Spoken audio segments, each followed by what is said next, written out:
Hello everybody and welcome back to LMM. And if you're enjoying what you're seeing on the channel at the moment, the links to our social media are coming up on the screen now, including things like our Patreon, where you can help support us here at the channel. Today, I'm back at another place that I volunteer, the railway at the Royal Historic Dockyard at Chatham, as we continue to support the Love Your Railway campaign. And this week, we're going to be talking about the very lifeblood of heritage, particularly heritage railways. And that, of course, is volunteering. Now, it's no exaggeration to say that without volunteering, so many heritage railways within the UK simply wouldn't be able to operate. But it's more than that. Throughout the world, so many organisations, so many heritage railways simply would not exist if it wasn't for the incomprehensible amount of hours that volunteers have put in.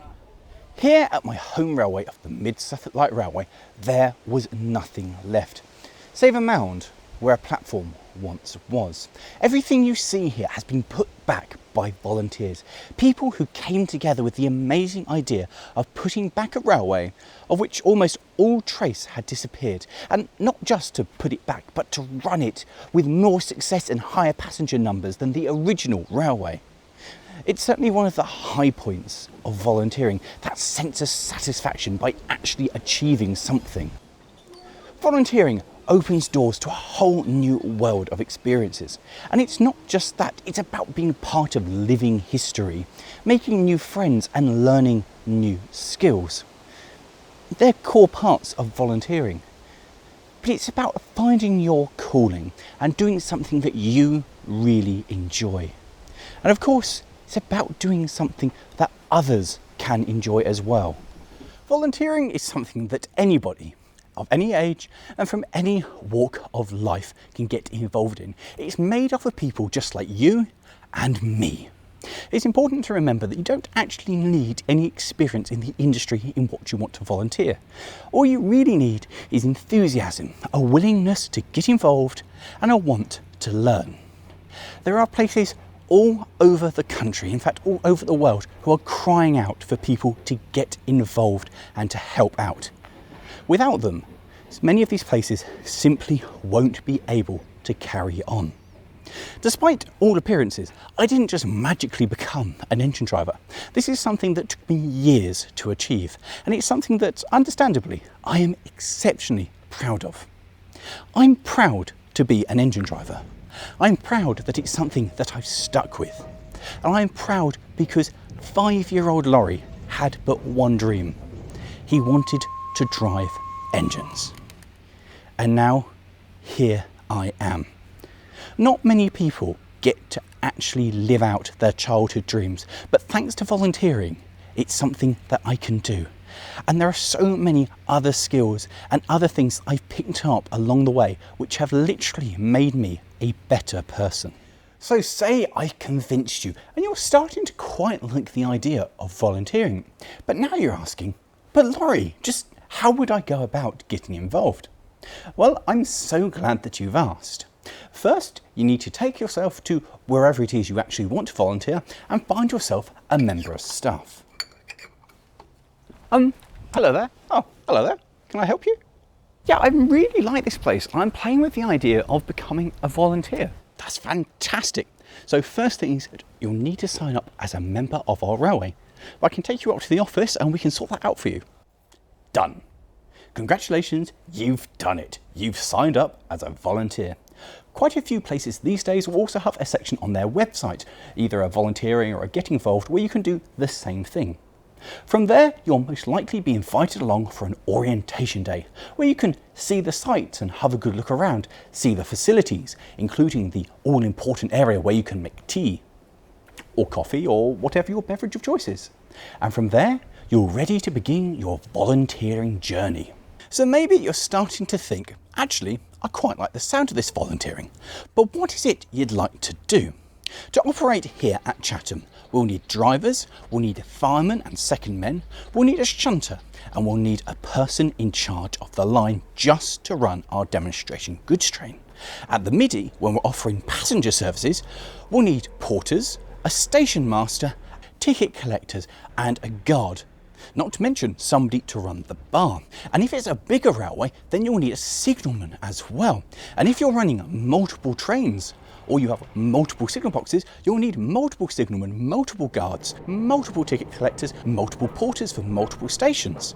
And that of course assumes that the permanent way guys have said everything on the track is okay and it's fit to run trains, and that all the guys in carriage and wagon have said, yes, the coaches are ready and fit for service. That the S&T department go, yes, we made sure all the signals and communication devices are working.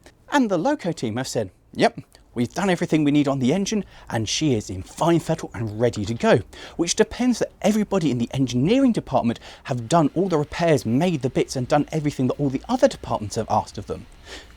And then to make sure that the guys have got the cafe ready, they've stocked the shop, that people have been along and weeded and tidied up.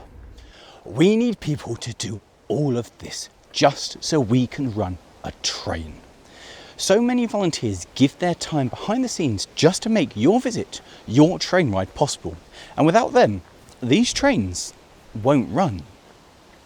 So say I've twisted your arm and you've decided you're going to follow in my footsteps and join the Locomotive footplate crew. You've joined up at your local railway. You've done your induction. You've done your personal track safety course to identify the hazards of being lineside and how to be safe. And now you'll be sent out a call for availability.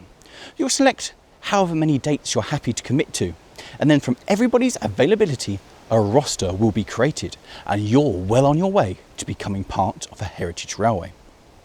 Now, for steam, you'll start off as a cleaner, and that's not to actually get the thing nice and shiny. No, in actual fact, you're there to help the driver and fireman prep the locomotive in the morning and to clean all of the moving parts. You see, when we burn coal, it creates ash, which by its very nature is corrosive. And if that and other particles get into all the metal bearings and moving parts, it will cause expensive wear. So by cleaning everything, not only do you get to start to learn what all the components are and identify faults, you're helping to actively preserve the life of one of these machines. And once we've got steam up and we're out on the run, you'll start to learn more things like coupling up, how to stay safe and what you should be looking out for, and of course the art of firing. And you'll slowly make your way up to being a fireman, part of which involves being able to take control of a locomotive in an emergency. And then finally you'll become a driver like me. Now, driving a steam locomotive, that's easy. Looking after a steam locomotive is an entirely different experience. Being able to identify faults, knowing how to overcome them, knowing how to correctly prep a locomotive, being able to mentor, encourage and look after your crew. These are all the skills that take time to learn. And I hear you. You've got a busy life. You don't have time to volunteer. I understand. But the lovely thing about volunteering is that by its very definition, it's voluntary. You can do as much or as little as you want. Now, in operating positions, most railways would like you to do at least one roster turn a year. But for the behind the scenes stuff, it's a very much come when you feel like it deal. And obviously, the more you put in, the more you'll get out of it. The more roster turns you do, the more experience you'll acquire. There isn't any hard and fast rule to how quickly you'll progress. It's very much a when you're ready for it. And I know you're saying, I'd love to do it, I just don't have the time. And I do understand that. But I urge you, make the time for it. I've been doing this now for almost 15 years. And I have been all over the country talking to people involved in heritage. And I am yet to meet a single one who says they regretted it. In fact, most people I speak to, they say, I wish I'd started doing it earlier. For me personally, volunteering has quite literally changed my life. Before, I had few friends, cripplingly low self-worth and next to no confidence. The kind of person who couldn't make a phone call, who hated talking to people. The kind of person who walked down the street with my head hung low. The kind of person to whom the idea of doing this, standing up and talking to thousands of people all around the world would have been quite literally immobilizing. Something that I physically and mentally wouldn't be able to do. Volunteering hasn't just taught me about the railway or working on old vehicles. It's made me me. Without this place and without the countless hours that others have invested into me, I'd be a completely different and far less capable person. Volunteering has made me a better person. Volunteering has given me so much joy. Volunteering made me like being me. And I cannot stress the importance of having friends and peers and being part of something that you enjoy. And I cannot stress how important volunteering has been to me as a young adult and how important it remains, how it helps me grow into a better person. Nor can I explain how much I enjoy sharing my knowledge with the next generation. In fact, one of the things I'm still most proud of is my mate James, who came here as a complete newcomer, who I helped train up, and that moment that he clicked and that he could fire. And then just this year where he passed out as a driver, to think that I've been part of that I helped make it happen is amazing. And it's something that I am so amazingly proud of. Because I think it's really important for people to have an identity and something they're part of and that they're proud of. But I don't think it matters what it is. It could be football, steam engines, YouTube, whatever. And volunteering gives this wonderful sense of belonging and purpose. Volunteering and continuing to support places like this and heritage full stops means that it will be able to continue and the next generation will be able to see the world of yesterday and sample heritage. It means that all the efforts of the volunteers who came before you, that they're not for nothing. Because I cannot stress this enough. There are places all over the world just crying out for volunteers. Places that are just hanging on, to whom you could make all of the difference. Small museums and small railways who would be so excited, so grateful to hear from you. So please guys, have a think about it. Become part of the heritage story. Consider volunteering. It will probably be one of the best things that you ever do. Ta-ra.